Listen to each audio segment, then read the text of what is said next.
দুই বান্ধবী মিলে চলে গেলাম একটু কালীবাড়ি পুজো দিতে। তারপর দেখো পৌঁছানোর পর কিনে নিলাম জবা ফুলের মালা, আলতা, সিঁদুর, তো মিষ্টি। তারপর ডালা ভর্তি করে মায়ের মন্দিরের দিকে আমরা যাচ্ছি।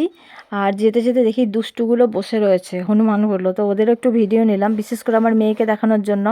তারপর দেখো এখানে প্রচুর শালপাতা রয়েছে ভ্যানের মধ্যে, মানে মায়ের তো সামনেই 19 তারিখে বাৎসরিক, জোগাড় চলছে প্রচুর। আমরা যখন মন্দিরে ঢুকছি মায়ের মুখটা দেখো কি সুন্দর লাগছে, তো খুব ফাঁকা ছিল সেই সময়টা।